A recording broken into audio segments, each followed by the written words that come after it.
your attention, I can't get this going. Is it working? Yeah. All right, if I can get your attention, we're going to get started. I appreciate your coming. I know that Saturday mornings is just prime time for people. So I try to get this meeting started right at 10 and over at 11. Now, after the panelists talk, again, we will have some time for questions and answers, which they will answer. I have an index card if you need to leave at 11 and you don't get your question answered, write it on the card and I will direct it to the person. We hope to get them answered, and I'm sure they will stay afterwards and answer your questions. But anybody who needs to leave at 11, that's fine, because I just appreciate your coming. All right, that being said, we're going to get started, and there's some information on the Community Relations Committee over there, and there's an article that Vince Nowak wrote that I made some copies of and brought. We always start off these meetings with a very short prayer. So here's my prayer. Lord, as we gather today, let us come together in a spirit of fellowship. Grant us the knowledge to know that we achieve much more through cooperation than through argument. Let us recognize that we have more in common than we might realize. All who are here today want to do what is best for our community and recognize the importance of an informed vote. Help us to realize that it is not differences of opinion that divide us, but rather the inability to resolve our differences in a non-combative manner. Shelter us beneath the shadow of thy wing, guard our coming and our going now and forever. All right, now I will introduce the panelists. Okay. Oh yes, Jeanette has a brief announcement. Yes. Thanks for reminding me. Myrna has permitted me to make this announcement, and thank you so much. The League of Women Voters is having a public forum this next Tuesday, November the 3rd. We will discuss the 7 constitutional amendments, and there are copies of this at the back by the refreshments. Also, we'll be talking about the multi-purpose events venue as well, and we will also have questions and answers. The doors will open at 5:30 and the meeting will start at 6.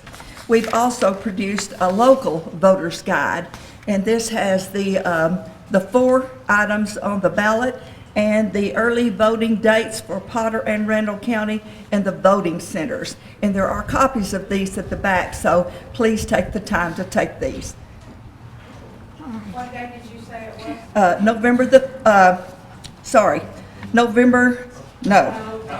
I'm sorry, October 13th. Thank you, Nancy. Thank you. Just a little bit late. Thank you. All right. I also, David Green could not be here today. He has a staff training at the fellowship. But as most of you know, they're having an anti-Muslim rally at 1 o'clock. And it's at Dr. Jafar's, I wrote it, I can't remember the name of the, what is it? It's Unisys. And David and a lot of ministers are going to have a peaceful protest just to give support to the Muslims, to Dr. Jafar. And that's at 1 o'clock, and that's way out on Sansi.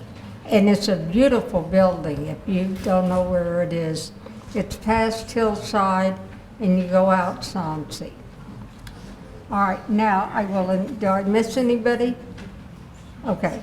Also, please sign the sign-in sheets. I have two of them. I have one of them over there, and one of them should be passed around each row. Okay, Alan Abraham is an ordained minister. Raise your hand, Alan. He's an ordained minister of the Christian Church. After his retirement from the ministry, he was elected to the Texas Silver-Haired Legislature in 2004, and he's currently serving his 6th term. In addition to his legislative advocacy duties, Reverend Abraham is a volunteer ombudsman in training with the Amarillo Agency on Aging, a participating member of the League of Women Voters, and a deputy voter registrar for Potter and Randall County. He and his wife Nancy moved to Amarillo in 2003. All right, Megan Riddlesberger, okay, she's 21. She was born and raised in Amarillo. She graduated with a bachelor's degree in political science from WT in December. She was active in speech and debate at Randall High, and she graduated there in 2012. She runs the Amarillo Millennial Movement, a political action committee dedicated to educating and engaging young adults in local issues, especially regarding support for downtown revitalization. Paul Matney recently retired from Amarillo College, where he spent 43 years in higher education. His career, including service serving as a professor, division chairman, vice chairman, and dean of instruction, and for 6 years he's a lifelong Amarillo resident and is currently serving as co-chair of Vote for Amarillo. Vince Nowak is an Amarillo attorney who's practiced law in Amarillo for 23 years. He's dedicated to making our community a better place in which to live. He's been actively involved with CASA, was president of the board of CASA, and has been instrumental in establishing ARAD, which is the Amarillo Recovery from Alcohol and Drugs. Okay, that being said, I'm going to turn it over to Dr. Matney. Thanks, Myrna. Really pleased to be here. Before we start the clock, and let me tell you what the format is. Myrna suggested to us that the for side have 20 minutes, and the against side have 20 minutes, and then there'd be Q&A. And we know the most important thing is to be here and answer your questions. We're also sensitive that after about an hour, people will start leaving. We were trying to figure out how to portion that among the group. I think what we've decided is to go ahead and do the 20 minutes. We'll go first. So I'll speak a little bit. Megan will speak some. We'll pass it off to Alan and to Vince. But I want to thank Myrna Rathbun, all of us. She is a model, role model of what a public servant should be. And she has had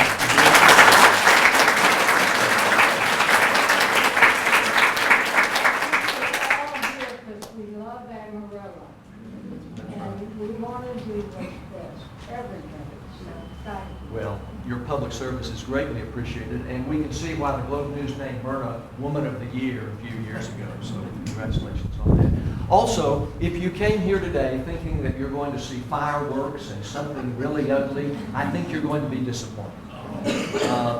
These are our worthy opponents, and I hate to even call them opponents. Alan and I have known each other for years. I consider him a very good friend.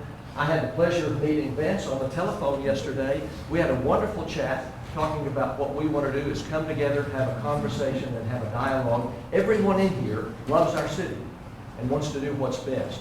And I'm convinced that reasonable people of good faith, and that's what this body represents, can actually fall down on either side of this issue because we all want best for Amarillo. So with that said, thank you for being here. We are going to start, if I can figure this doodad out here. And if not, I'll get someone who can. And let's see. Oops, I think there it was. I believe that's it. Obviously, Megan and I represent a special committee called Vote for Amarillo. Wendy Swope and I are co-chairing that.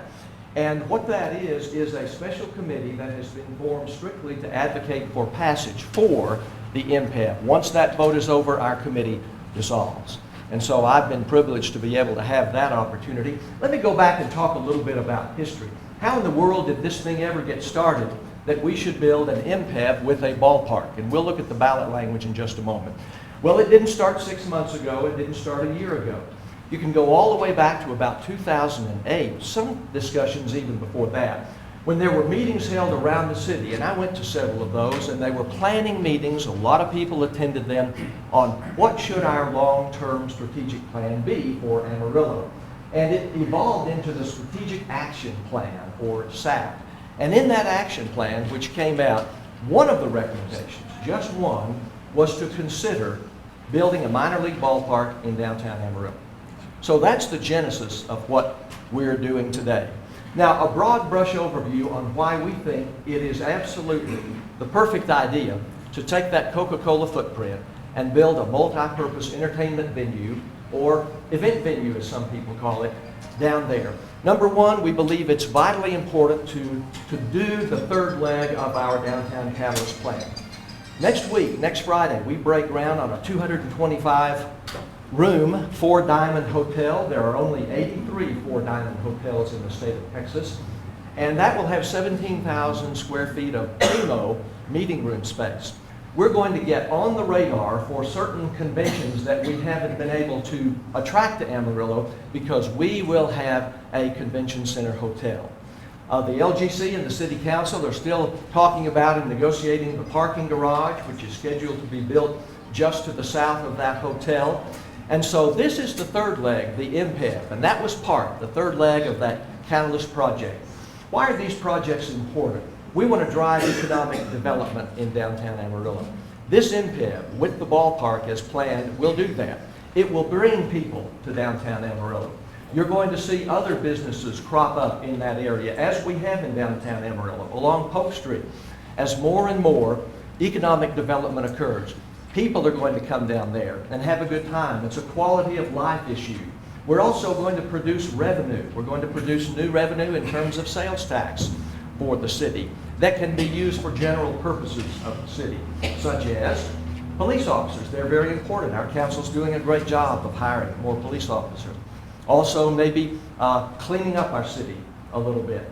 So those are reasons, but it's also a quality of life issue. Megan, you will hear from her representing a 21-year-old. There are all kinds of reasons why we lose our young people. We want the very best for our kids. Many of them elect to stay at Amarillo College and WT. That's a great choice. But if they want to go off, as so many do, more power to them. But wouldn't it be wonderful if when they came back, when David Hudson, the CEO of Excel, goes out and searches for engineers, 25% of his engineers will retire in the next 10 years, 50% of employees will retire. He said it's becoming increasingly difficult to recruit engineers to come to our great city, the best place in Texas to live. I wouldn't want to live anywhere else. So again, this is an opportunity to create yet another venue where a lot of things can go on besides baseball, and be able to give our young people yet another reason to stay in our city.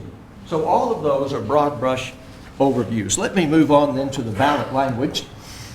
This is what the ballot reads.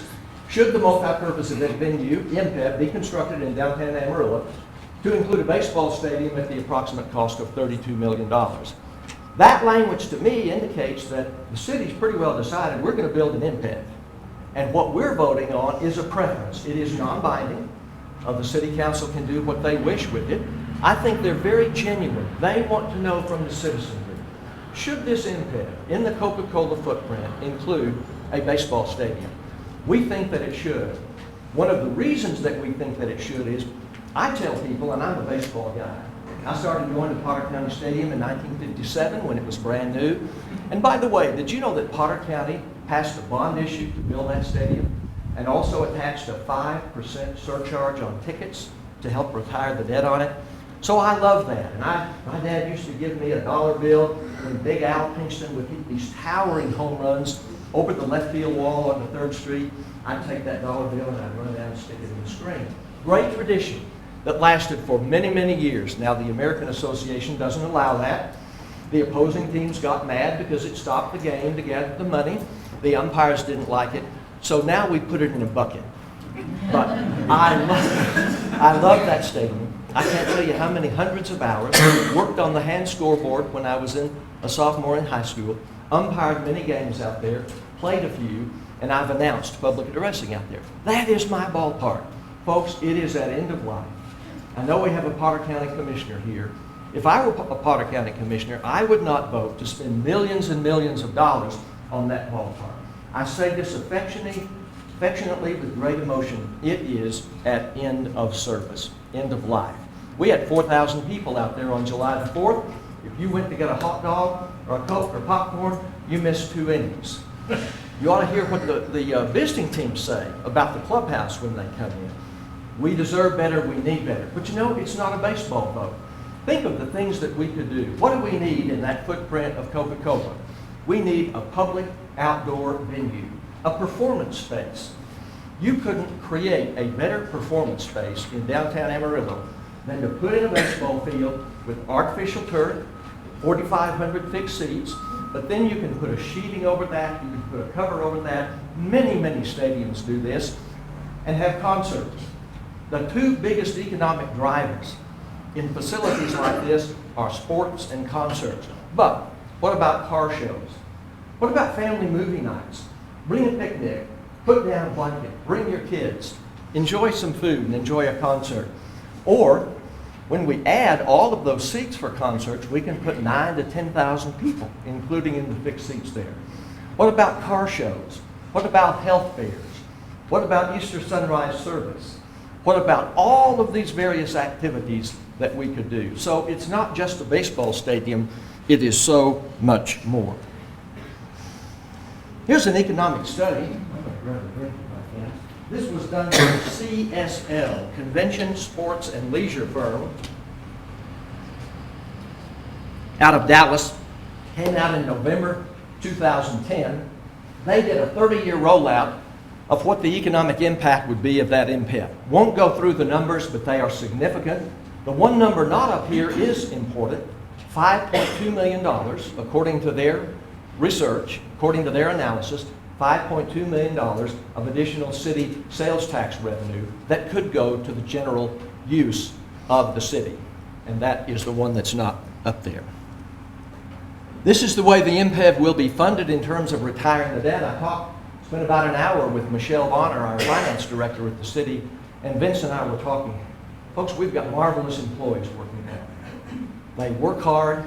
They're not perfect. But I tell you what, whether it's our assistant city manager or our city manager, Michelle and others, they really do very, very good work. $1.38 million in hotel occupancy tax will go to retire the debt for the MPEV. Now, right now, the pro forma says $120,000 more will go to help retire the debt of the parking garage. But we're stripping out just the MPEV. That's what we're voting on. What is that? We don't pay those taxes unless you stay in an Amarillo hotel or motel. We're so fortunate to be geographically located along I-40 that we get a lot of traffic through here. And you've seen over the years the number of hotels and motels that have gone up. So visitors to our city pay that. This year, we will generate $6,341,000. Next year in the budget, it's projected to increase to $6.5 million. Got a slide on that in just a moment. Then $250,000 operator rent payment. That doesn't have to be just a lease. That will be negotiated with the LGC. And it could be naming rights. I think there are some businesses, some corporations that would pay significant funds, but as long as the city can generate $250,000 worth of revenue through a lease, through any kind of agreement where there might be naming rights, that's the way the debt will be retired specifically on that facility. Now look at hotel occupancy tax. We started in 2004, a little bit more than $3 million, a little less than 3.5. Look what happens every year. This is 2013, so we don't have this year and projected for next year. Next year, we're projecting about $6.5 million. The pro forma debt retirement is based on a 3% increase every year.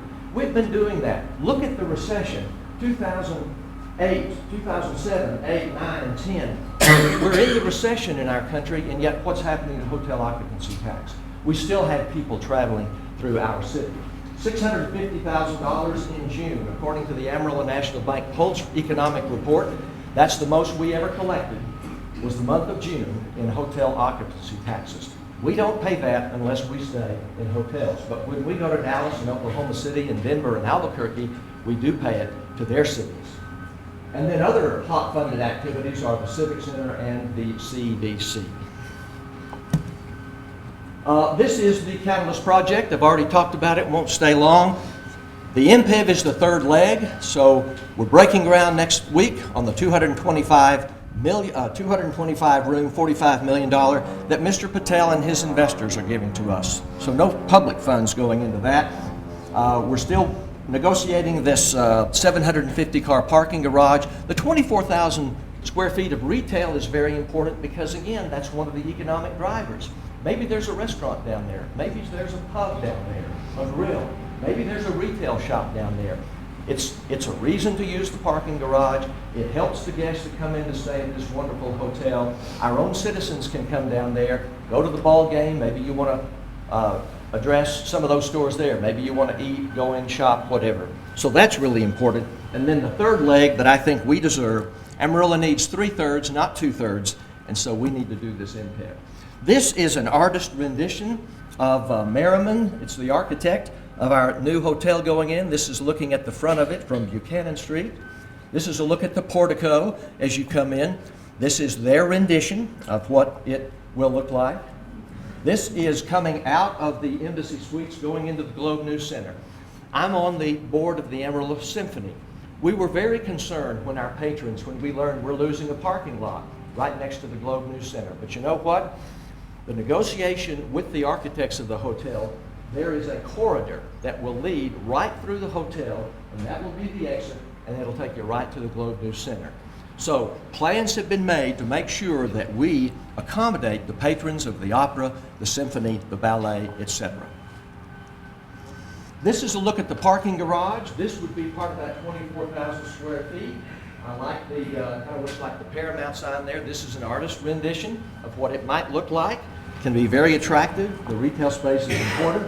This would be an example of maybe a restaurant, a bar and grill going in here.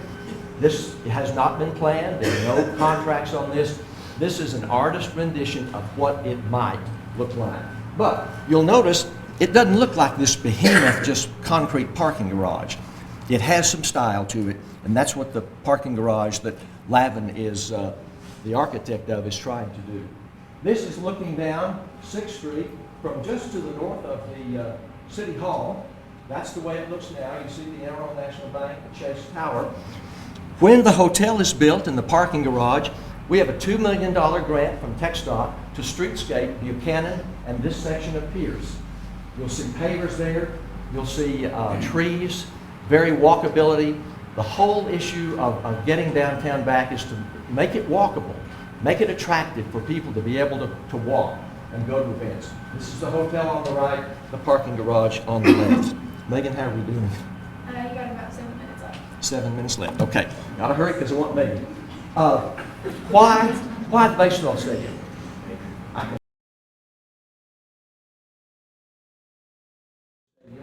And I can't guarantee you that we'll get a AA team, but nobody can guarantee you that we won't. I can't guarantee you we'll get a major league affiliation, but nobody can look out there and guarantee you that we won't.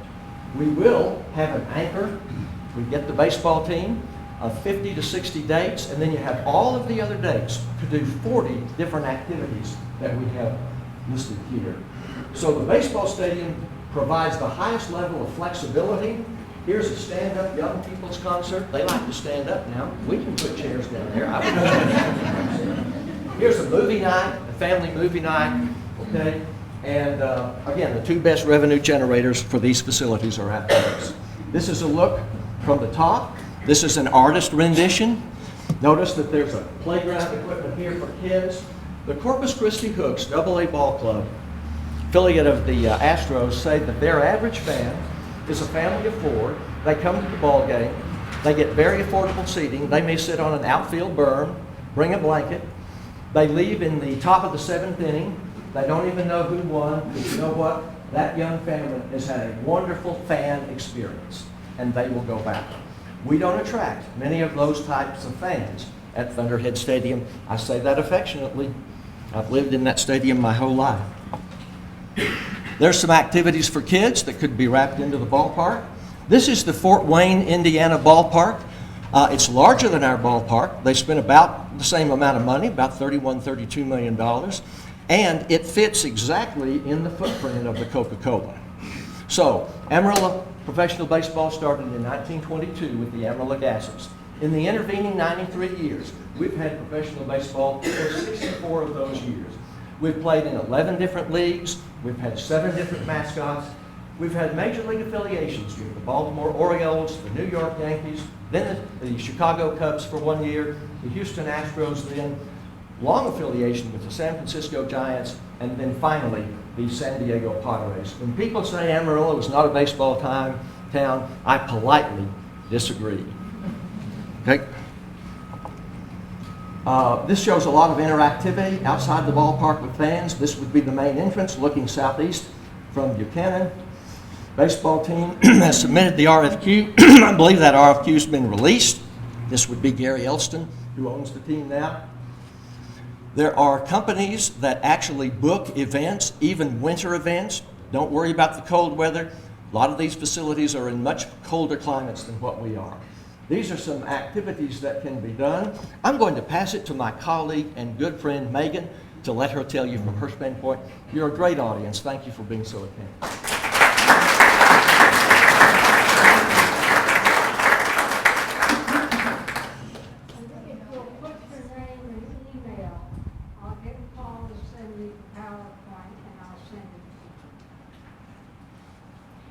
Thank you all so much for being here today. Thank you so much for having us. This is a really great audience. Everybody's being so kind. You're all listening really well, which is awesome.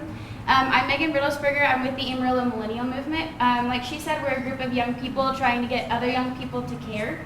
And I see a lot of young faces in the audience. You guys all look average age like 25. This is awesome. You're all young enough to be millennials. So come join my organization when this is over and we'll have a blast. We have movie nights. We have all kinds of events to bring young people into the political sphere in a fun way so that we don't have to feel so apathetic all the time or feel like our voices don't matter.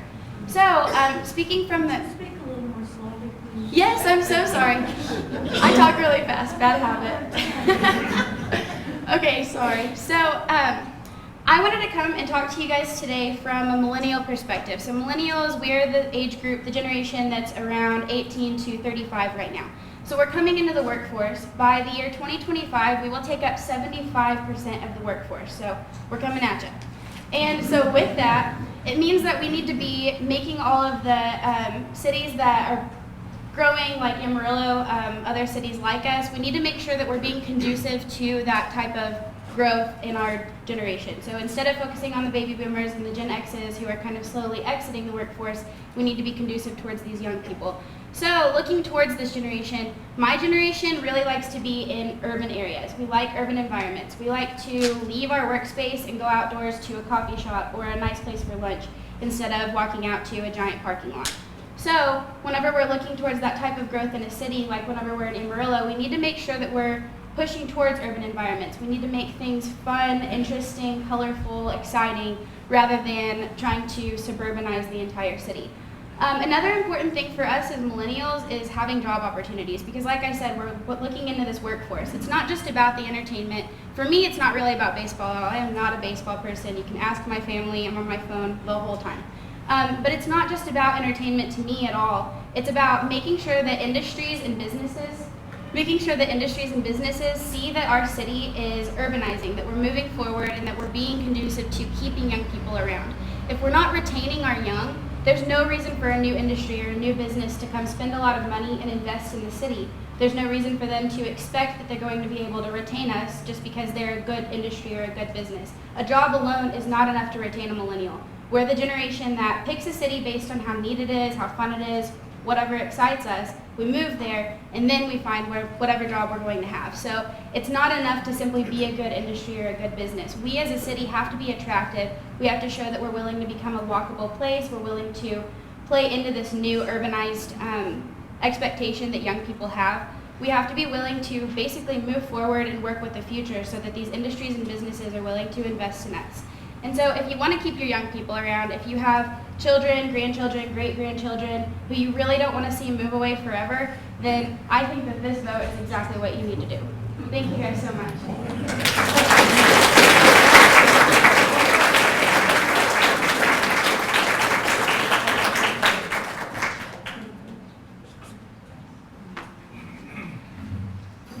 Don't give that guy a hook, I tell you.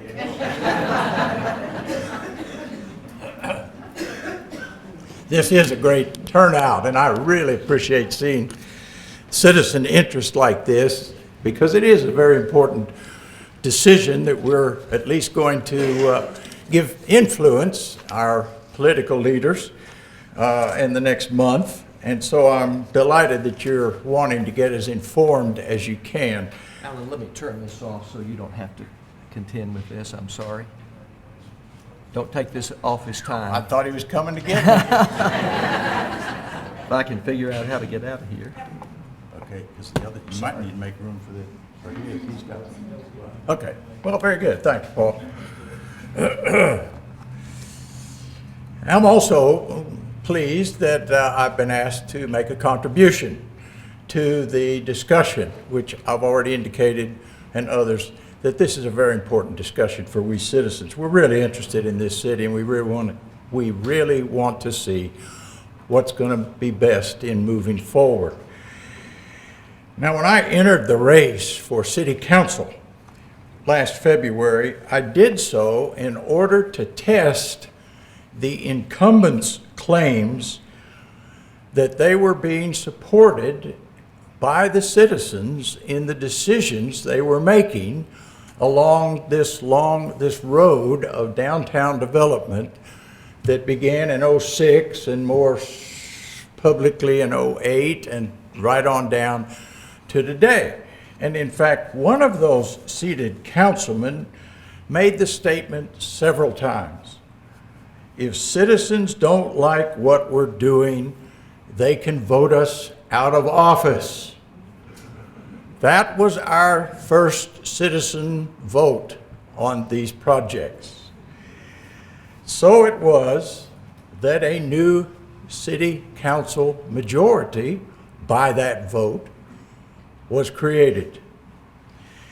Now, since then, the new majority has given we citizens an opportunity to vote on one of these projects, the proposed ballpark, MPEV, whatever you want to call it.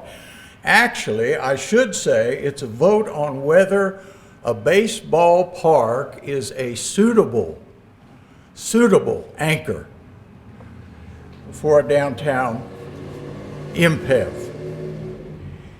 It's very important that we have this discussion before we go to the polls. Why is that? Because baseball is a business. It is not a public necessity. Now, I'm in opposition to the city investing in a downtown ballpark for a number of reasons. First of all is the economic soundness of baseball in Amarillo. My opinion, and it is opinion, is that independent baseball cannot generate enough revenue to pay for itself. And if it's not paying for itself, somebody else is helping pick up the tab. So it has to be very worthwhile in order for us to have that new baseball park. I'm also of the opinion that an independent team or independent league cannot generate the kind of revenue and will not, in this market, as small as the Amarillo baseball business market is, will not be able to attract affiliated team. Now, the last time Amarillo had a farm club was in 1982. So a lot has gone under the bridge, water under the bridge, in terms of affiliated baseball in Texas since 1982.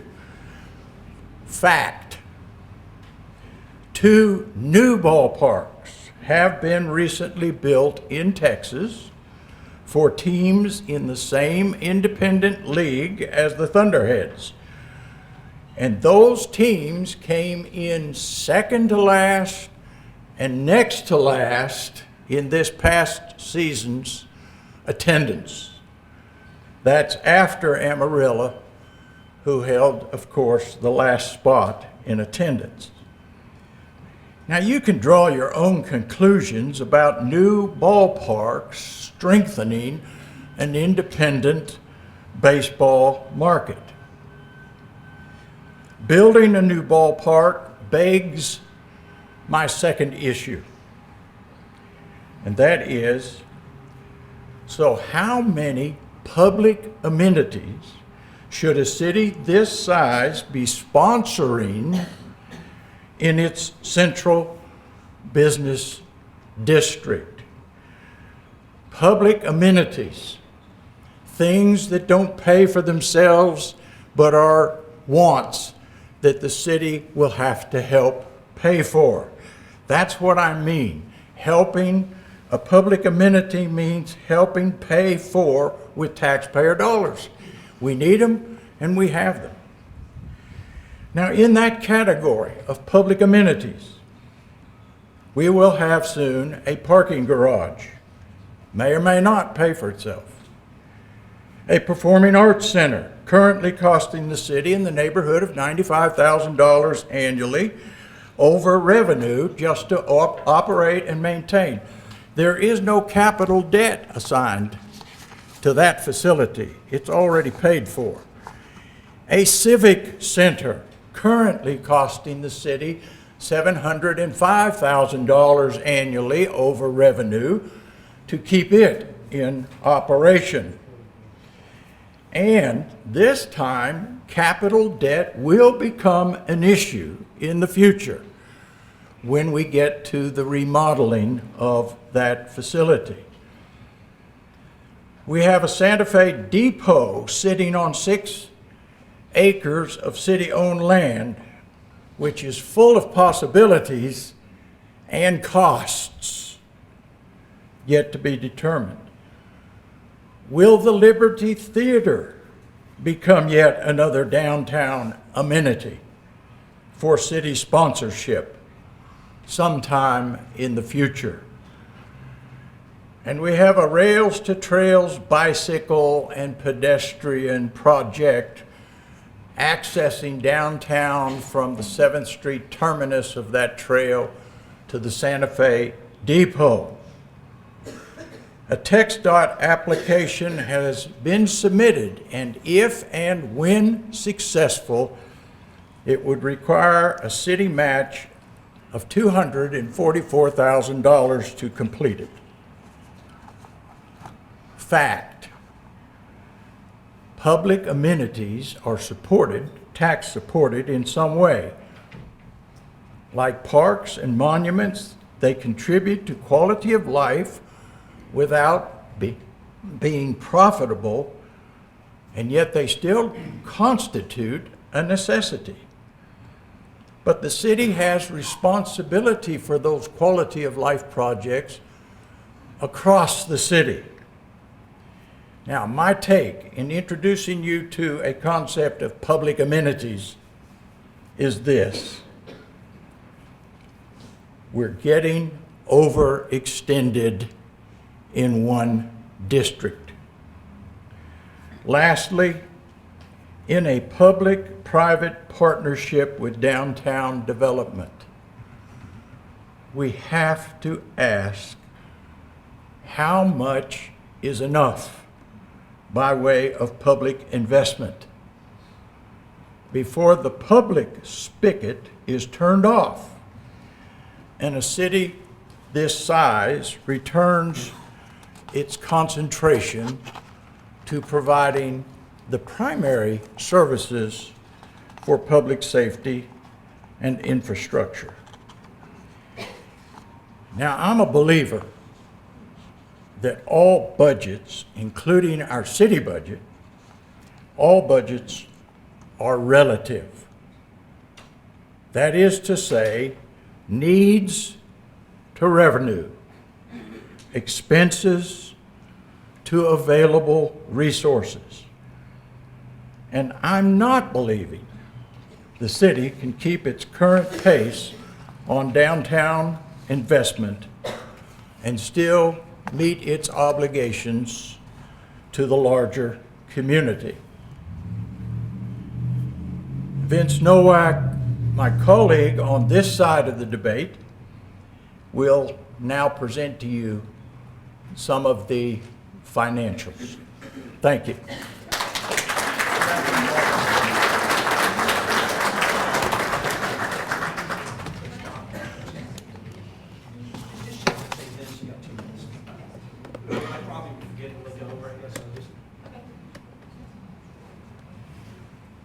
Good morning, y'all. Thank you for having me here today.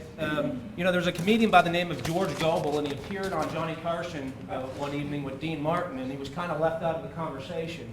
And he said, "Do you ever feel like the whole world's a tuxedo when you're a pair of brown shoes?" Well, today I'm certainly not a millennial. I'm sandwiched between someone much younger and much smarter than me, and two gentlemen who are slightly older than me, but nonetheless much smarter. I very much feel like a pair of brown shoes today, and probably, we're here today to talk about a issue that seems to have divided us quite a bit, and it's gotten a little bit nasty, especially on social media.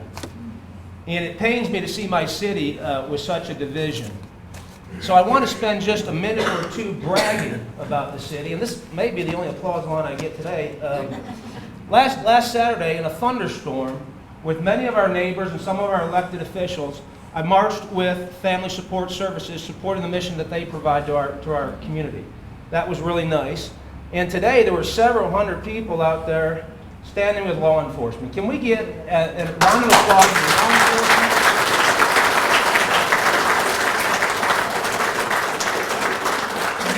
And that goes for their families as well, and all of us who support them. There's a lot of good things in our city, and Paul mentioned that, and I agree with him, and I admire his optimism. I think he's wrong on the ballpark, but I sure do admire his optimism. He's like me, glass half full type of guy. And real quick, I'm going to brag on three people in the city very quickly. Richard Havens runs our animal shelter, and animal shelter was in the news a lot over the last couple of years. You don't hear much about that anymore, and I'll tell you why, because the man's doing an excellent job. Michelle Bonner, who is the source of all of these numbers, every one of them, and she's met with everyone, and she's kind enough to take the time to meet with us. She is a constant, steady in this downtown storm.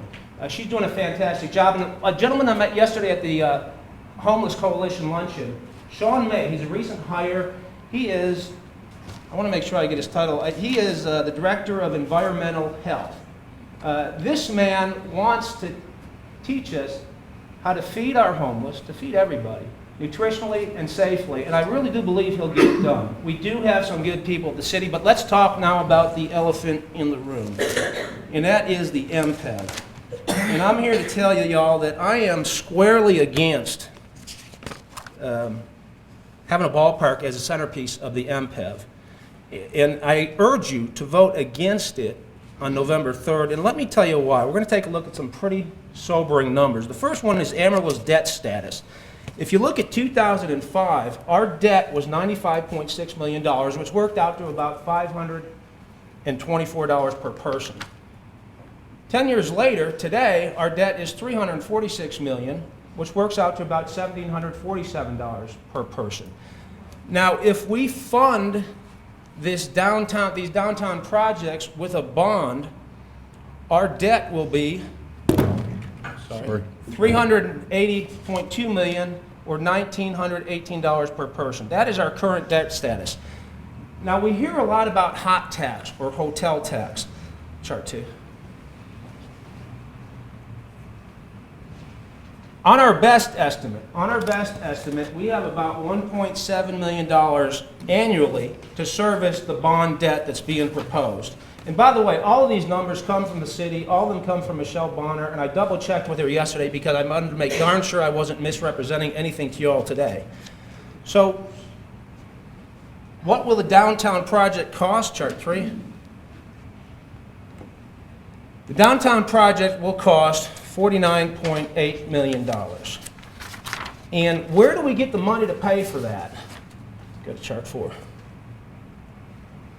Now, if you look up at the top of chart 4, it says bond proceeds, $33.5 million. That is roughly 67% of the funding, and that's pretty much what you'll be voting on in November, is to incur that debt. Now, where do we get the money to pay this bond every year? Next chart. We need $2.7 million every year just to service the debt. Now, the excess hot money, the hotel tax money that we'll have available for that is roughly $1.9 million. That includes every available extra penny of hot money. Every available extra penny. It also includes an increase on the ticket charges. It also includes an increase on the rent of the Civic Center. Now, what they're also telling us is that we're going to have $250,000 to pay that debt, and we're going to have from the MPEV lease, and we're going to have $425,000 every year, by the way. That's $250,000 every year we're being told we'll have to pay that MPEV lease, and $425,000 every year to pay that bond off. Now, this is why I love Michelle Bonner. If you look at Michelle's chart, her chart has those two figures highlighted in yellow. And I asked her, what does that mean? And she says, that's a projection, Vince. We don't have that in place. And we'll get to some more about that here in a minute. So even spending every penny of the hot tax money that's left over, even spending every penny on the increased ticket cost, even spending every penny on the increased amount to rent the Civic Center, we're still falling short every year. Saying that, next chart, saying that the hot money will pay for everything sounds good. It really does. But in my opinion, it's just not accurate and it's not reliable. We will need $2.7 million every year to service the debt. That's not the chart I want. Maybe that was. Put it back. Sorry. And we'll only have 1.78 of hot tax to service that debt. Now, when you look at a project like this, I think it's wise to look at other cities, what other cities have done, to look at comparables, to see how are we going to compare and can we reach their success or will we have their same failures. I like to look a little closer to home for comparables. Every year, our Civic Center operates at a loss. And we pay that with public money. We make up that loss. Every year, the Performing Arts Center operates at a loss, and public money makes up that loss. There's nothing in our history that tells us that this ballpark is not also going to operate at a loss. And let's be fair about this notion that no tax dollars are being spent on this ballpark. We've already spent $9.1 million in public money to obtain what's been referred to as the clod of dirt downtown, the Coke footprint. We've already got $9.1 million sunk into that dirt, and that doesn't count the tax abatements that Coca-Cola is going to enjoy for the next 20 years from the 3 different taxing jurisdictions.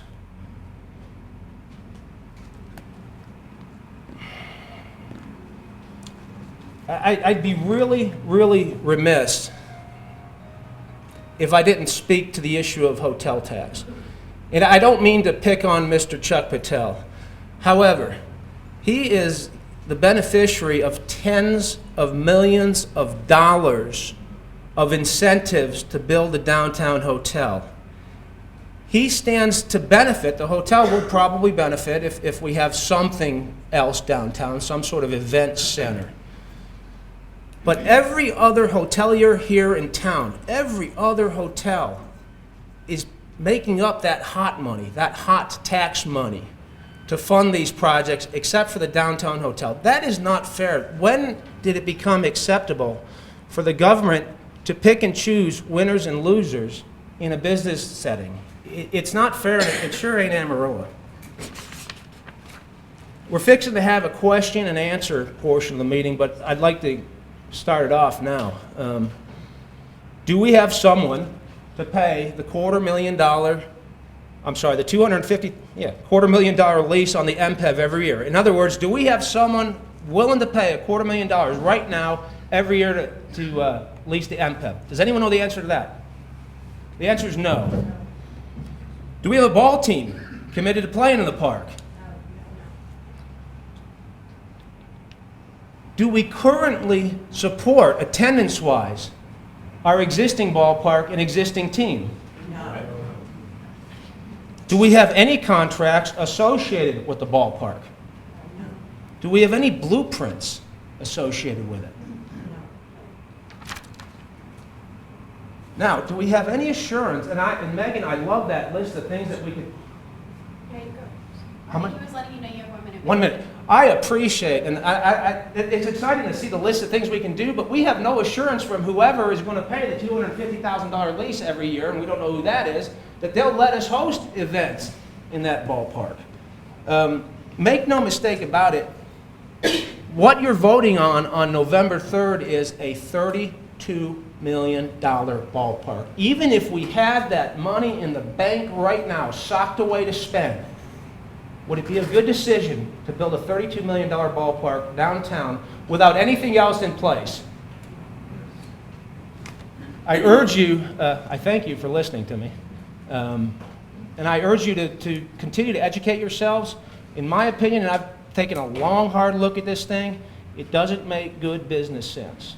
There's better ways we can be spending our money. Right now, what we're doing is leveraging every possible penny we have, every penny, and banking on a ballpark. And those aren't just our pennies.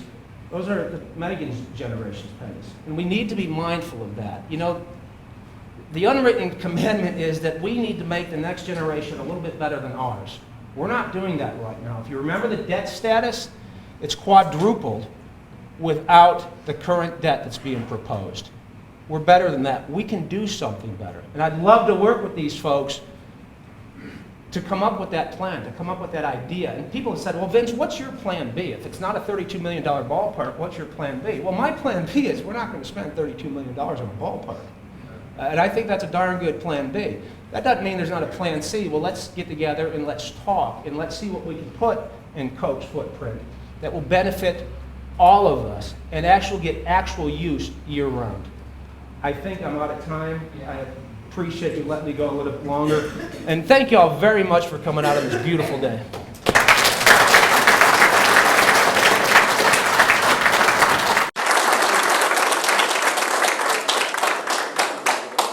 You have some time for questions and answers, and like I said, anybody who wants to take state pass 11 is welcome to do so. Now, if you'll raise your hand, I'll call and you give your name, and then so that they know who you address. Is that your hand? I am Brian Paul. Paul, can you put your, I call them slides, what do y'all call them that? Slides. You're not old enough to call them slides. Well, you said it wasn't And one. I'm also, if you'll put your name on them, I will have them send me the PowerPoint, and then I will send it to you. Could I ask Paul to do that? He's more talented than I am. Yeah, we'll get it to Murray and Schiller. Your numbers and Mr. Nowak's numbers do not match up, obviously. Which slide do you want? The one where it said there would be no money taken from any other source. Let me get that, Brian. Basically, you and I both know that part of the hot tax goes to the convention bureau, right? Correct? Correct? He's trying to do two. Yeah, CVC. How much of it? I've got those numbers. The CV gets what, over $2 million Those are the three. for, but that, yeah, they get, but they haven't been spending that 550,000. I understand it, right, but I mean. so That's the way it's been therefore- apportioned. Let me get the slide you want. It's right, we'll see. You're talking about how's the MPED is funded, right? Right. And you can get there, I'm not going to debate that. Yeah. We'll You're get gonna there. have to take some, you're gonna have to take some CVC money, will you concede that? I think we're taking Yeah, CVC no, money. Just pass me. The last, it said other, Okay.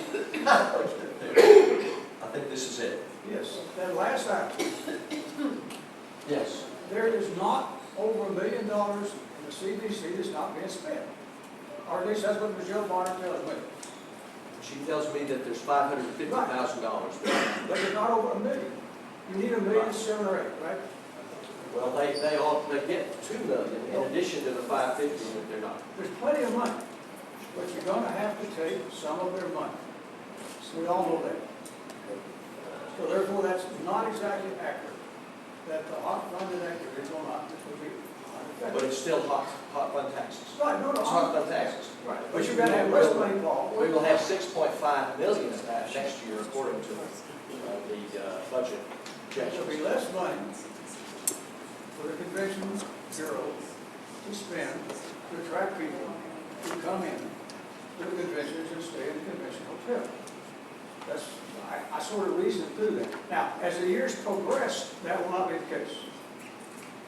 I agree. But to say that there will be no funded activities will be affected, there will be. The convention center will have less money. Well, my counter to that would be if you want us to collect more hot taxes, what we've got to do, and more sales taxes, we've got to provide amenities downtown that will make that convention hotel work. And part of those amenities are things for conventioneers whenever we go to conventions to do. So I think that to use hot fund taxes to try to do capital improvements, let's just take that as an example. We have seen that it would take anywhere from $150 million and up to really do the kind of renovation that we want to do to upgrade our civic center. That's going to be a massive effort. It's going to take public funding, may take a bond issue, may have to break it down into 3 different areas. But I think that to even consider, and some people have suggested, well, we ought to be doing capital improvements with some of that hot tax. In my opinion, that is really not even inappropriate. It's not even effective. You're not getting much bang for your buck. We have $150 to $200 million of real serious capital improvements, and we're going to say we can do $1.6 million. I just don't think that's the bang for your buck that this MPED would give. But do you agree with me that in the short term, money's going to have to be taken from the convention? Clearly, the hot tax money goes to civic center operations. So my question was, are you But going to we've been Can I speak to that? we've been distributing that Can I money speak to that? in many ways for a long time. I want to quickly speak to that though. The civic, or what is it, sorry, convention and visitors, it's not bureau. It's not bureau though, it's a seat. I just don't know what it stands for. Anyway, it doesn't, council, yeah, thank you.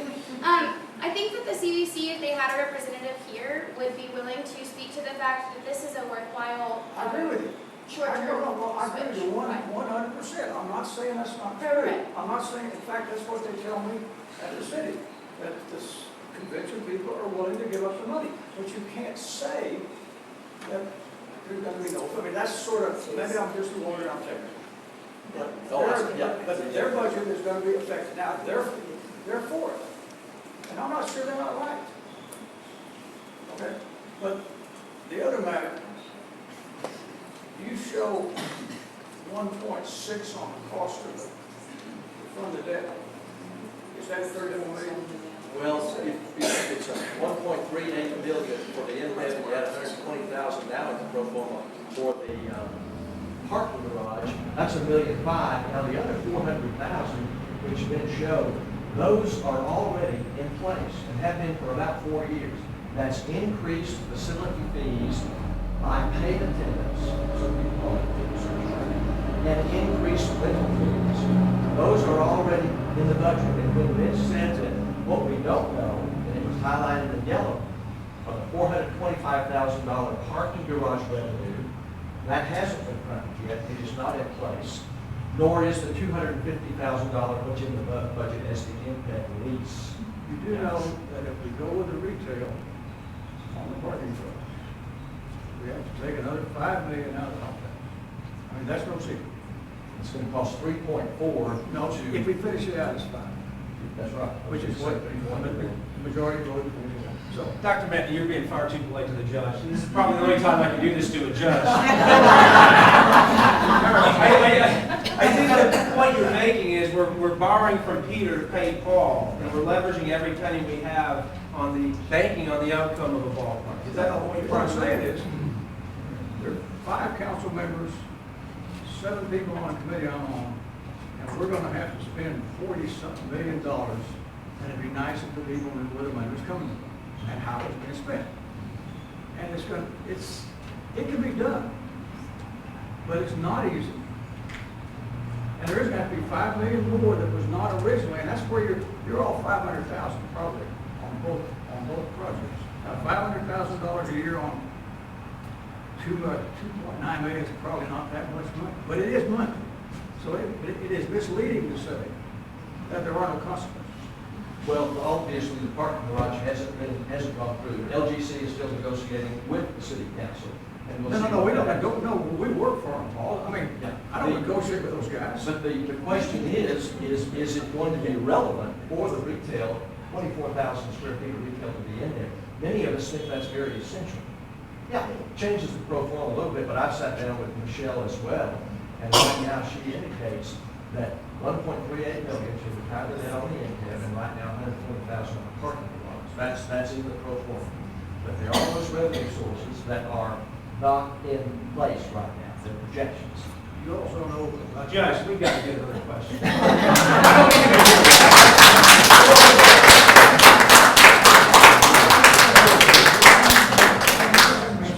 I apologize, Mark. I know it's not my meeting, but This guy we only have 20 minutes. Vince, this guy's your judge, he was my boss. Myrna, question in the back. In the back. I gave you one, Myrna. One thing that I'm always struck by in these discussions that we're having is how we tend to take Amarillo out of the overall context that we as citizens have to deal with. And what I mean is this, I don't know if any of you all have given thought to the fact that we're talking about essentially obligating people in Amarillo into the future to pay a lot more money. But what we've left out of the discussion is that we currently have a county government, which I've been focused on, as many of you know, that is, our county judge says she's going to raise taxes 2.5% every year just to keep up. We're talking about launching, in conjunction with this, building projects that I think will cost, although the numbers have been fairly well concealed so far, hundreds of millions of dollars at the county. How is that going to impact this? Has anyone looked at this from the overall point of view of, I'm a citizen, what are my taxes going to do? How much am I going to pay and my children are going to pay when this goes into the context of all the other big building projects we're on right now, all the other future plans? Jeff, I can't speak to what the county plans on doing, but I can tell you that the county is already participating in the city plan. There's 1.1 million on the parking garage and $810,000 in tax abatements to come. And remember, folks, that's all our money. I mean, the county, the city, the state, the feds, they only have one source for getting money, and that's from us taxpayers. Which is why it's so very important to keep track of the dollars and make sure we're not leveraging everything on a $32 million ballpark. And I appreciate Mr. Blackman's comments, and certainly that's something that we do need to be aware of and so forth. I think Amarillo is a municipality that has been governed very, very well. All you have to do is look at comparable cities in Texas our size and see what our tax rate is, okay? It's 35 cents per $100 valuation, and they went up just a tad bit this year for police officers and so forth. But it is true. If you look at debt, nobody likes debt. We all have debt in our private lives to buy homes and whatever. Our city has a very low debt. That's not to say we should run out and be spendthrifts and just go crazy. Not advocating that at all. Jeff brings up a good point, but I would just remind everyone, we've been governed extremely well with our tax situation. Our community college tax is very reasonable. Our public school tax, we've got to support our public schools. Water district tax is very small, so, and Potter and Randall County, Potter is growing. Okay? But we've been managed well, we're not in deep debt, and our taxes are quite reasonable in our municipality. Robert Goodrich. Thank you. I'd like to address this to the For Amarillo group. If your team is so interested in achieving what is best for Amarillo, why does your group not share equally the money you have raised with the group that opposes the ballpark in the interest of getting a full-fledged conversation? Why don't you share your money? Make sure we get covered equally. And you're referring to money that we have raised with the Yes. Vote for Amarillo. Yes. And Vote for Amarillo is a special committee, political action. We formed that, we filed with the city, and that particular committee is specifically to advocate for the passage. The ACT group is perfectly capable and able, and may even be willing, to go out and do the very same thing and raise funds. But my dear, dear good friend, Bob Goodrich, whose wonderful Herring Hotel I was visiting last Saturday morning in that great Michael Grauer Panhandle Plains historical walk tour of downtown. It was wonderful, Bob. Absolutely wonderful. And a longtime friend. But why on earth would we want to raise money and give it to a group that wants citizens to go out and vote exactly the way we're not advocating? I say that with great friendship. So that's why we don't do it. We have an agenda. We think this is good for our city, okay? And so we have raised money from donors that believe with us that that's the case. They're going to go out and vote in early voting on November 3rd, and the ACT group can do the very same thing. That's the only way I know it.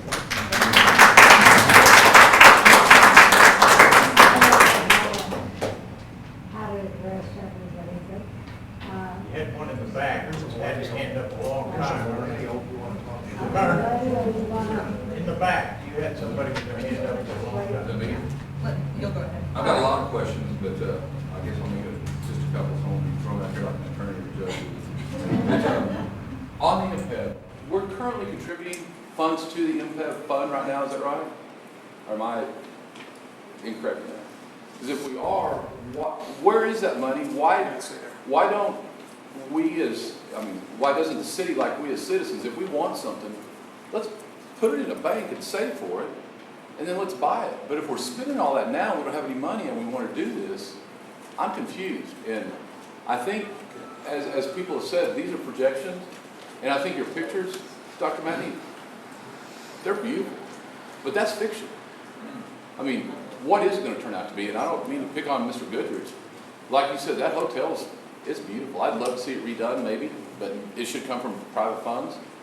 But is this going to turn out maybe to look like his hotel in 15 or 20 years? Another eyesore downtown instead of a beautiful place? And if so, why are our public officials willing to gamble so passionately about it if there's risk for all of us? And the only thing I can think, I hate to say this, or brings some, it's greed.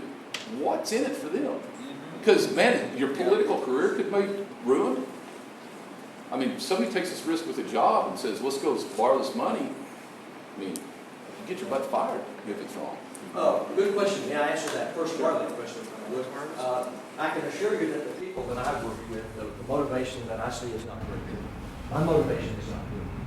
I didn't spend 43 years in higher education in this town trying to help young people because I could get rich and I was greedy. And I know you don't know that, sir. Yeah. Well, let's go back to some city funds have been used and will be used in this project. Let's take an example. Infrastructure. The city bought the land and the Coca-Cola building. Something's going to go on that land. Something's going to go up there, whatever it is. We don't have a lot of alternatives. Mr. Nowak gave us some. But we're just voting on a ballpark. Whenever the city improves land that it has money in the budget to do that. The building will be demolished. Will there be any abatements? Maybe so, construction abatements. The sidewalks and the streets will be torn up. 8th Street will have to be reformed, okay? That's going to be done for some event, for some building, whether you build a new city hall, whether you build a clinic, whether you build a fire station or a library. The city invests its money in the budget for infrastructure costs, utility relocations. You put in a 225-room brand new hotel, possibly a parking garage, okay? A $42 million headquarters for Excel, and all you have to do is ask David Hudson, David, did you make that decision? Did your corporate headquarters make that decision in any way because of the possibility of the impact? He will share with you, and honest a guy as there is, yes. We didn't go to Lubbock. We didn't build in Southwest Park. We didn't build in another business park. We didn't build in a suburb, didn't build in Loxahatchee. We wanted to be part of the downtown activity with our Excel headquarters. Well, Which was done with an incentive. you've got to do sewer, water, you've got to do drainage, and you've got to do water mains. Those are all utilities that have to be developed regardless. Again, some of our water pipes in this town were wooden. I understand we're actually wooden. A lot of them are clay. So there is money in the budget to do those kinds of activities, and there is money in this budget to do that activity. We'll either do it on these projects or another project. But right there where the impact is, you're going to have to do that. And so that would be one answer to your, what are the city funds being used for? Utility, relocation, and infrastructure. Okay. And I like the point that you made about why don't we save up and spend as we go. And we brag about our tax rate, and we do have a really low tax rate, but I don't have a payment on my car every month. I've got a pretty old car. Yeah. So I'm saving up to buy a new one. And my concern with the city is their track record on spending in these projects. And I want to specifically talk about Coca-Cola. Coca-Cola was kicking along doing fine at their old location. And then the city comes along and says, we'll give you $8.5 million to build a new facility. We'll give you $600,000 to move, and we'll give you a couple $1 million in tax abatements. All just to get what's being referred to as a clump of dirt. So when folks say, well, we got to do something with that clump of dirt, well, no, we turned it into a clump of dirt by spending about $10 million to get it. And I don't think that's prudent spending of our tax dollars. Thanks for the question. Apples to apples, so what will this cost me if we were to pay for this? Every person in the city will just write a check. So I've got a family of 4. $32 million, whatever. I brought put it on a calculator. I might be wrong, but I think it was about just a $500 check. So. Well, 10 years ago, everyone in the city, if they wrote a check for $524, would retire city debt. Yeah. Currently, it's $1,746. Add in this downtown project, you're looking at about $1,900, $2,000 each. Per person. That per person. A 6-month-old kid or an 85-year-old. Put them to work.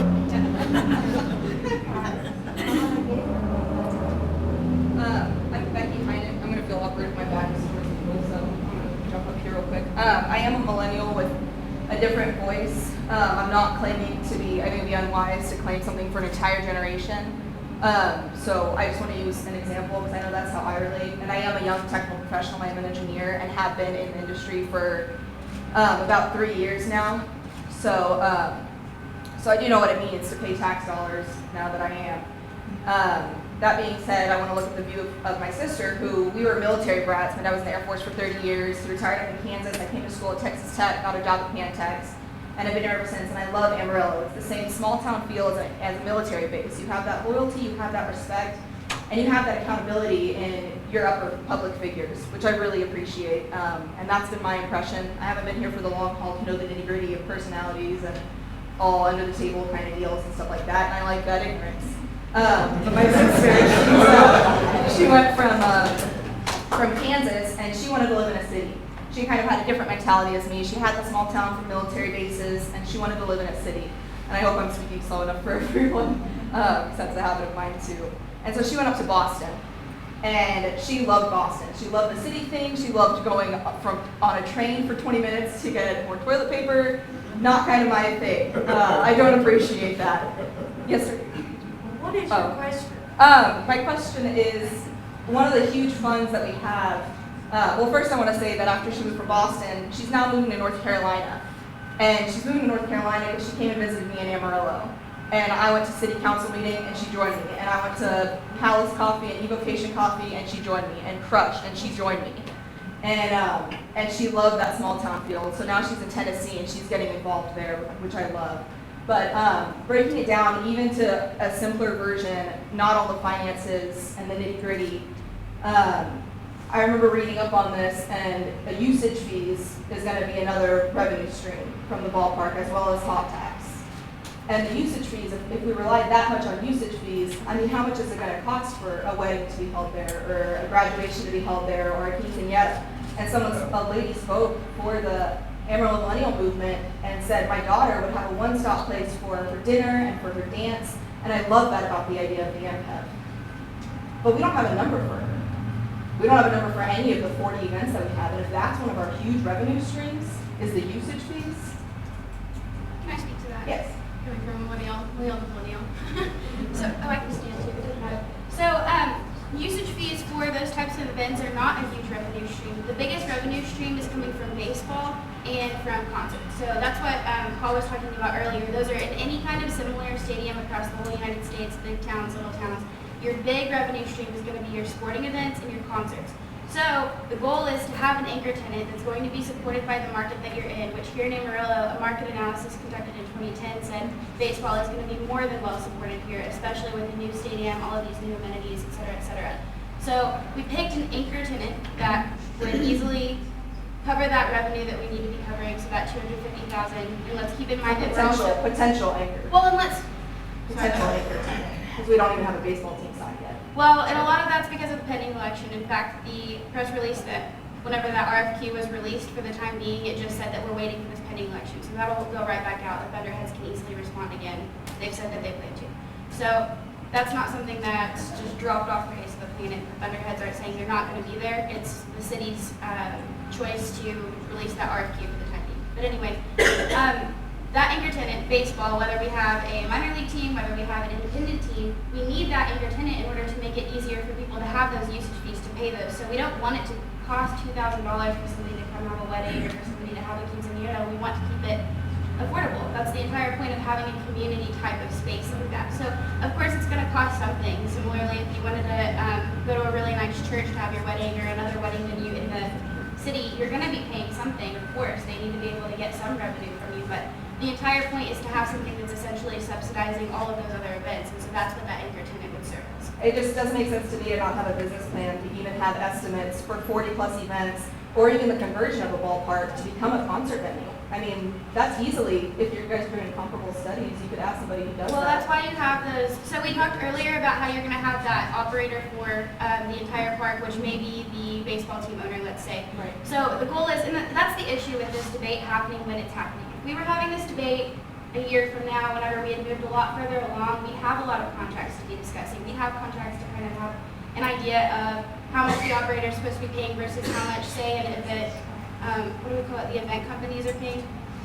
We have a little bit more of an idea. We know a little bit more about what we're debating, and that's exactly why I advocate a for vote, because I think we need to get further along than just, here's a really great concept, here's some great building ideas, here's how we think it's going to be run. I think that this is too short-sighted to start here with the debate. I think that we need to move further ahead with this plan before we're having such a detailed debate where I really can't give you a lot of details, just like you're saying. I mean, we can't get into those details, the nitty-gritty, if we don't have it. So. I just don't think I would be willing to invest $1,000 into anything when they say, if Vince came up to me and said, hey, can I have $1,000, I'll give you contract in another year of what it's for. I wouldn't be willing to do that. But And that's dummy this guy. is a It's non-binding, simple. but this is a non-binding referendum. Right. So you're not, your vote is You're both, these millennials are both making excellent points, but what we're missing really is, remember that $250,000 annual lease amount? That's the tenant that Megan referred to. That's the tenant who's paying us $250,000 a year to occupy that space. We have no assurance that he's going to allow, he or she is going to allow other events in that space. And even if the tenant allows those events, that revenue stream goes to the tenant, not to the city.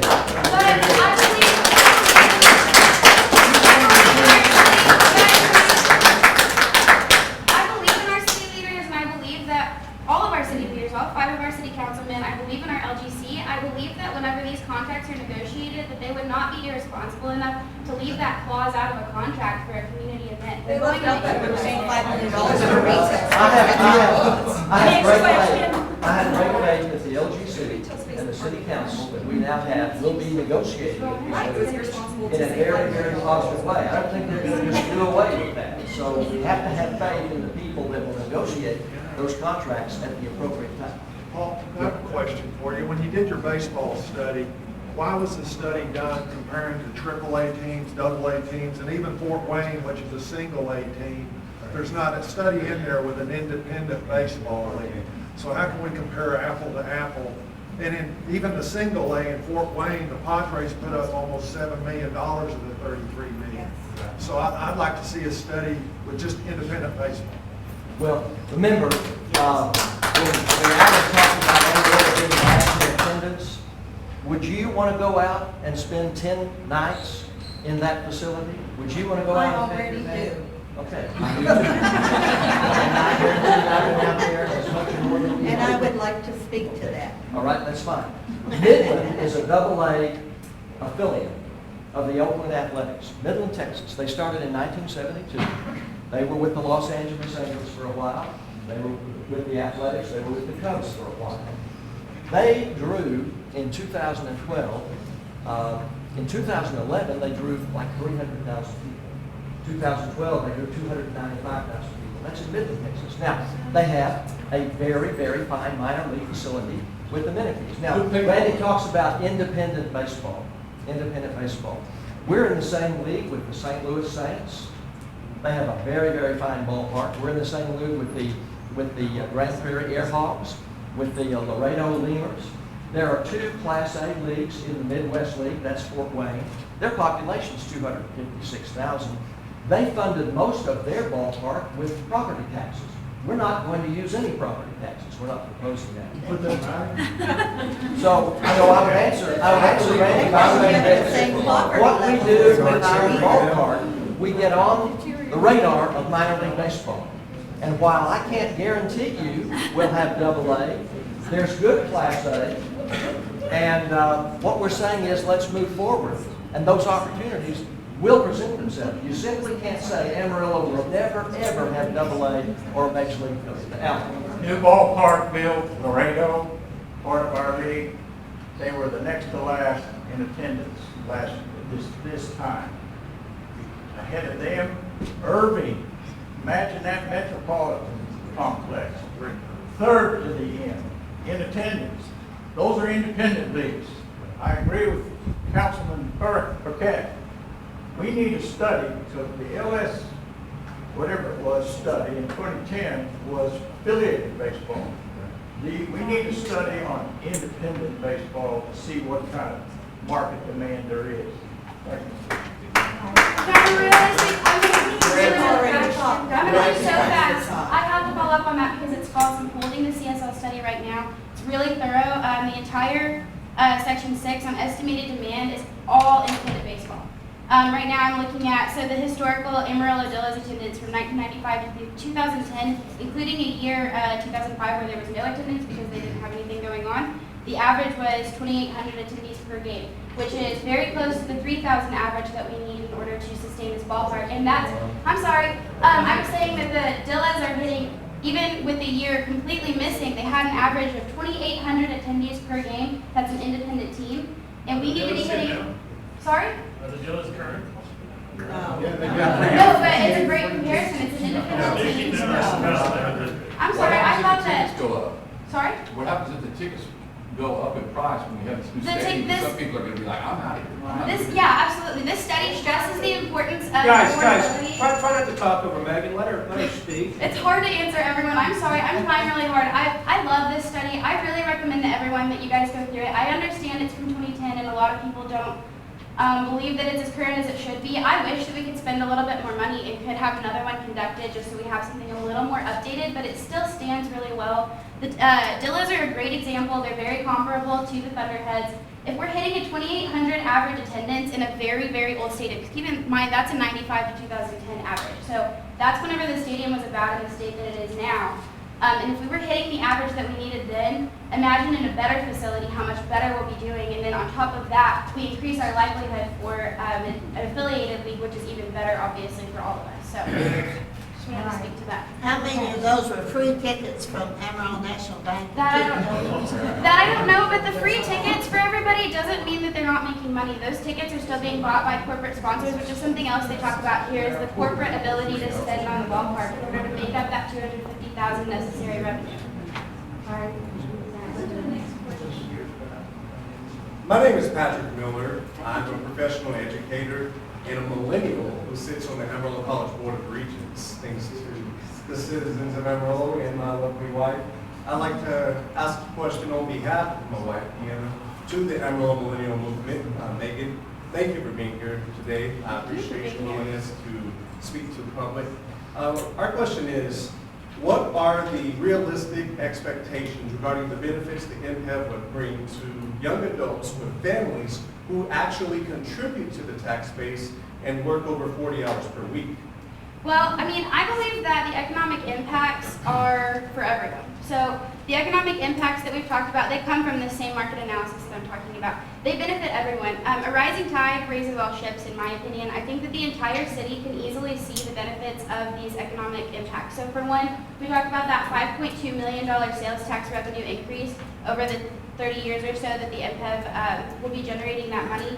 Then on top of that, you have, sorry, I need to get the numbers so I don't tell you wrong, but you have over $100 million in, here we go, direct spending. And direct spending includes, so you've got your in-facility spending, so you've got things that people are buying in the ballpark, like popcorn or tickets or whatever. Then you've got your out-of-facility spending, which is going to be things like hotels or if you go to a restaurant afterward. And then finally, you have team-related spending, so they are going to be doing advertising, sponsorships, things like that. And that's all money that's going into the community. So a lot of that in-facility spending, of course, goes to the revenue for the park, but any out-of-facility and then any team-related spending, that's going straight into our economy. That's going straight back to us as people. So instead of that money being like pushed into a savings account, that's pushing back into our economy. It's good for everyone. Then you've got your total output, which is even higher. It's about 197 million, I believe. Correct me if I'm wrong. And that total output number, what that's talking about is not just the direct spending that I was just talking about. It's all of the money that keeps flowing. So when I spend money at the hotel, and then the hotel spends money on, say, a new rug or something, that's basically a ripple effect of money. So we're going to see that $197 million rippling out to all of us. So all of that money benefits you guys, it benefits me, it benefits everyone. And then, like I said, sales tax revenue is important to everyone. We live and die by our sales tax because a lot of us don't want to see property taxes go up, totally understandable, but that means that we need to be bringing in more sales tax revenue, and the only way to do that is to make it attractive to spend money here. So this is something that easily makes it more attractive to spend money, not just on the ballpark, not just on an event, not just on some popcorn and cotton candy, but on everything surrounding it. You create that synergy where people are going to restaurants, bars, maybe a movie afterward, things like that. So it's good for everyone. That's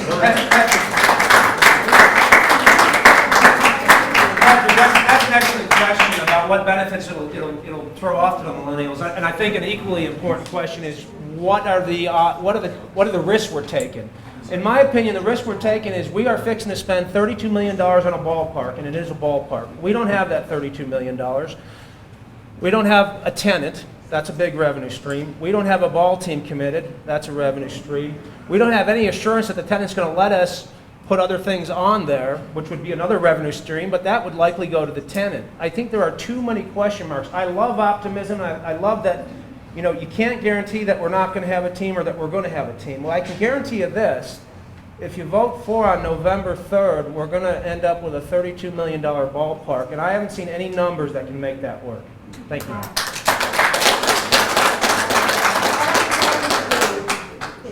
Three more questions. If you have it written down, and you'll say who you address it to, then give it to the panelists here. I will also give you their email addresses if you want to do that. I do want to thank everybody for being in the spirit of cooperating. I mean, like I said, when we said it when we started, we want to do what's best for the city. But I'm not sure how long we have this room. Martha, we didn't hear this lady. This lady's been asking. Yeah, I know, we're going to go right All now. right, my name is Dutch Hart from Turn around so we can hear you. Turn people around. My name is Dutch Hart of Elderworth, and I'm going to read my question because I want to make sure I get everything in. Why not spend 1/3 of this money to fix up our existing ballpark and use the money that's left to build our 4 high schools and the city a nice aquatic center for our 130-plus high school swimmers so that they are not outside at the Southwest Pool until the weather gets cold, and then are moved to the town club where there is no adequate seating for meets for adults or for our students. You built your ballpark for our kids, get nothing. Amarillo will not go for 2 bonds, and we will all know that that will not happen for our kids to have a swim club. So I say, vote no on this ballpark and vote for our kids.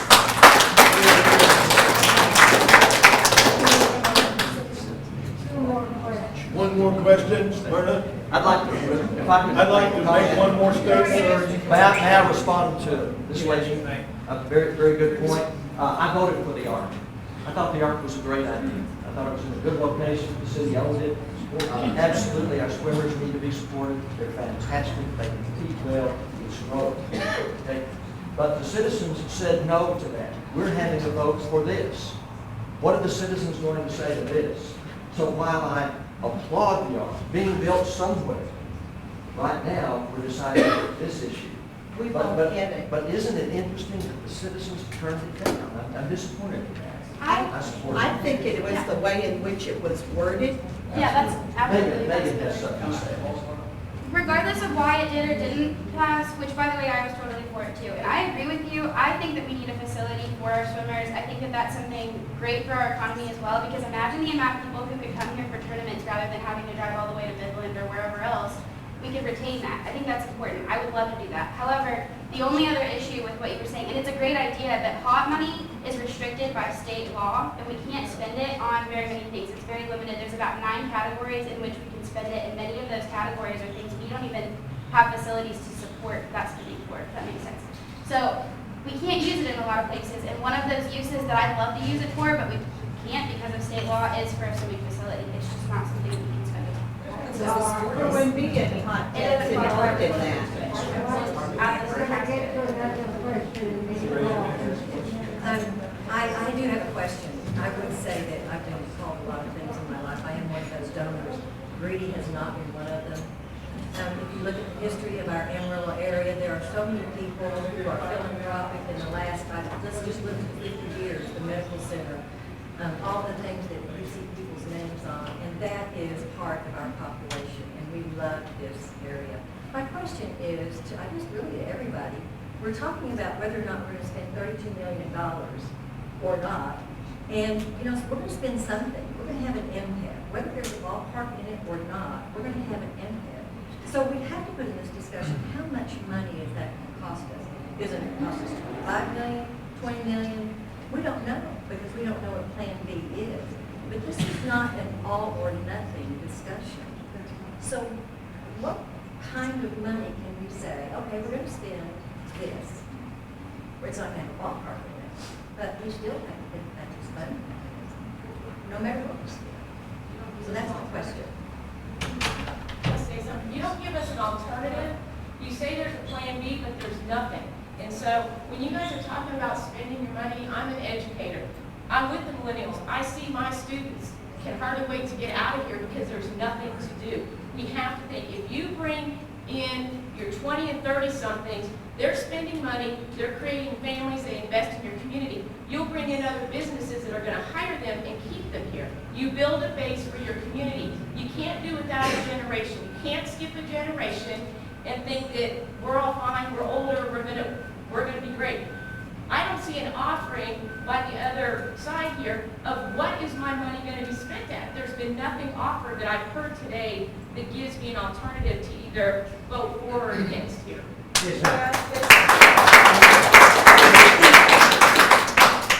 Respectfully, we don't have the $32 million to spend, so when folks say, well, what else are we going to spend it on? It's not like we've got $32 million in the bank to If spend. you had 10, you've told me nothing that you're going to spend it on. Oh, I've told you what my plan B. I'm very clear. I don't want to waste $32 million on a downtown ballpark. That's my plan B. Now, I'm not a city planner, but I'm a county taxpayer, and I don't like government waste. And when I see what, to acquire this property, the lengths we went to with Coke, under the guise of economic development, let me tell you, all the largesse, all the gifts, all the cash, all the land, all the moving costs, all the tax abatements, everything we gave to Coke, I'm thinking, my gosh, we're getting something really, really great in return. You know what we got in return from Coke? Well, we didn't get it. We gave them, after we gave them all this money, we gave them permission to reduce their gross wages that they pay in Amarillo by 10%. That is not economic development. That's economic regression. So look, I believe we need to develop downtown. When I'm against a $32 million ballpark, but I am completely pro developing downtown along with the rest of Amarillo. Then give an idea to present that, to say, if you're against the ballpark, give us voters out here something to say that we are going to jump on your side because you give me a plan of, we're going to take $10 million and we're going to build this or develop this. But I don't see that as a voter. I don't hear that. I don't read that. All I know is it's a for or against, and the against isn't giving me anything to say this is what our plan is. Besides, it's a plan B. Let me tell you what my plan B and what my against is. My against is wasting $32 million on a downtown ballpark. Now, I'm not a city planner, but I keep my own checkbook up pretty regularly. I don't like to see money wasted. In my opinion, $32 million will mortgage the futures of the millennials on a downtown project that, if it is primarily a ballpark, will fail. And we're going to have to keep paying those debt bonds every single year. And once again, where does government get its money from? It gets it from us. Let me answer your first question if I could. I would say to Mrs. Street, we keep talking about this $32 million ballpark, and indeed it is, but don't ever forget the overarching argument that what we are building here in downtown Amarillo is a public performance space. Yes, we will play baseball. Yes, WT will come up and play a couple of games a year. Amarillo High and Tascosa will play a 7 o'clock ball game in there. Brad Thiessen said he would do that. Caprock will play a game. Clarendon College and Frank Phillips College will come over and play a game. So that's how we get to about 60 days. It is a ballpark. That's good. The mall has anchor stores. Westgate Mall would not have been built if it weren't for Sears and J.C. Penney's and at the time Murphy's and Dillard's. They are the anchors. And then it drives the economic development. You bring people into the anchors, you have smaller business that fill out space in stores, and that's what this is. It is a ballpark, but folks, it is so much more. It is absolutely a multi-purpose entertainment menu for all of those things that we could do. The remainder. Okay, ma'am, I have an answer to your question. Those of us beginners, all right, are not beginners, as it's been stated. We are for Amarillo, and we're for doing something downtown.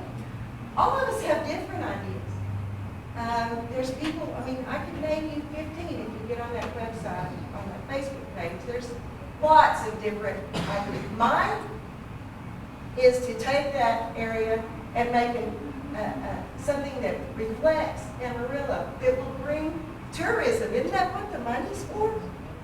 Is to bring in tourism? Is to bring people in? And what is it that everybody wants when they come to West Texas? They want Western stuff. Now, I've been to some of these old West towns and stuff. I've been to them in Germany, where they draw people from all over. Why can't we do that? Why can't we have a place that has the square, that has a place, say, a podium or a covered area where people can come up and play music, and they can have their stage, and they can do whatever they want. There can be a whole area that's nothing but town, where people can, candle makers, antique dealers, any number of people can set up shops in those buildings and have a western front. Don't laugh at me. It's my idea.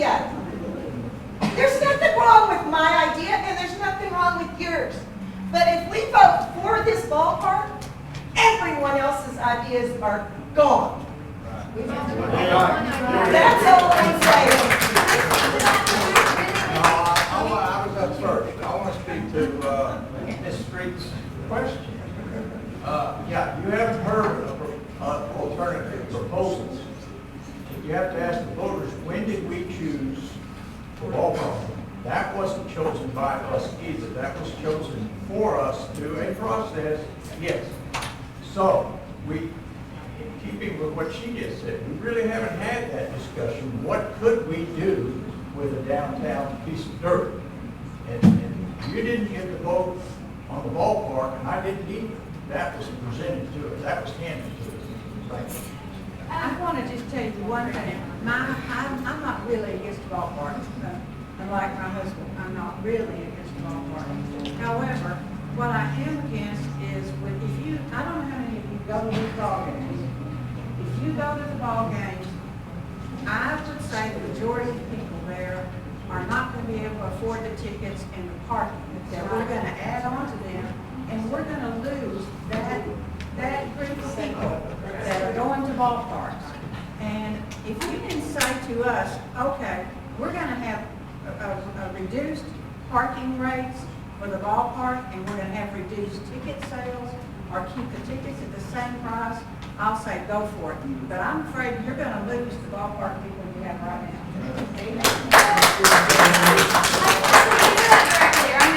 Can I try to?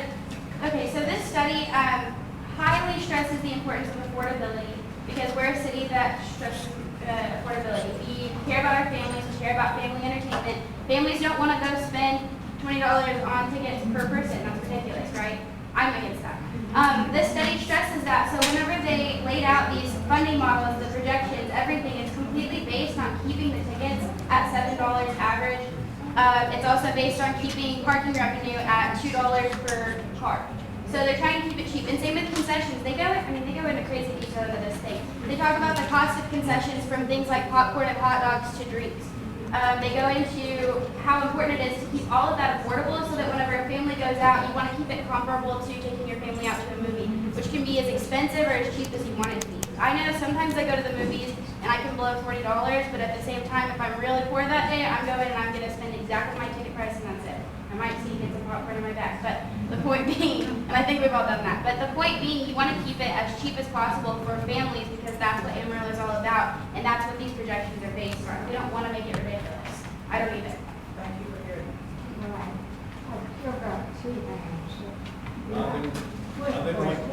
I'd like to speak please for a little bit, at least 3 minutes.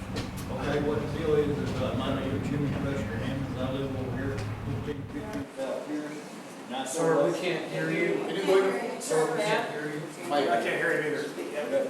My name's Jimmy Presley Hammond. I live over here at 1514 South Pierce, and I sort of like represent the people that live over there from the bridge, Grant Street, from 10th Street to Interstate 40 there. I have talked to these people. I've done a petition deal. I've gone door to door. I have met everybody.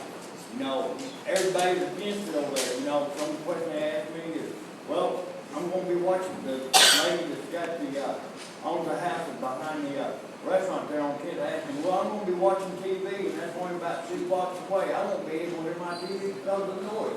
Have anybody thought about the noise factor that we're going to have? Also, the crime element that's going to happen. Police are going to, well, I won't get into that. Yeah. Thank God we're in table to carry on okay, the traffic flow that we're going to have, that the price is right, that's just a sample of how bad it will be if this does happen. Thank you for your time. Thank you. My question is, I've heard numbers from 30 million to 49 million. Does the MPED include a new civic center? No. So your multi-purpose events are outside in a ballpark? The entire infrastructure from activity spaces, retail spaces, restaurants, locker rooms, turf, everything is the 32 million. Okay, So even if you strip that baseball your area multi-purpose out. events are basically outside. Yes. So in Amarillo, Texas, you're going to have you're gonna be able to utilize that space. Let's be conservative, 7 months. So, can I give an example? I've been doing a lot of research on a city Let him called. speak. So the 30 to 49 I'm sorry. does not include a new citizen. No. Okay, I misunderstood. Okay. Can I give a really quick comparison? I've been doing a lot of research on this. I'm proud of it. So there's a city called Bowling Green. It's in Kentucky. Their metropolitan population is around 200,000. We're at about 230,000 in our metropolitan population. The actual city is at 60,000, by the way, and we're at around 190,000. So the comparison is more conservative, in my opinion, to use such a small city, right? So they built a multi-purpose stadium that's almost exactly like ours. They have about 500 more seats. They spent $25 million for the stadium, but keep in mind they built it in 2009, which is when construction costs were at their lowest in decades, right after the recession. So this park, they're keeping their attendance so high that right now they're bringing in 250,000 new people into their downtown area every year, sometimes a little bit more than that. They're easily sustaining the revenue that they need in order to pay for it. And by the way, it was paid for by general revenue by the city. They agreed to pay for it out of their own tax dollars rather than using pot, just throwing it out. So why I'm making this comparison is I thought about weather. Weather's been a really important concern, totally fair. And so I compared the climates of the two cities. They actually have worse winters than us overall. We're a little bit hotter in the summer, but they're definitely worse in the winter, and they're still able to utilize their facility year-round. They bring in these similar event companies that we want to pair with as well, where they bring in things like ice skating. They put down a layer of sand, and then they put water over that, freeze it, and you can ice skate, play hockey. They bring in these huge blow-up slides that you can blow snow on top of, and then you can tube down them. So they have all of these ways to utilize these facilities, and they're doing it all over the United States. I just wanted to bring up a similar city that's doing it exactly the same way that we will, because I want people to know that I'm looking for that analogous comparison that so many people are asking for. So I just wanted to make sure that you know that they're really. Megan, would you agree?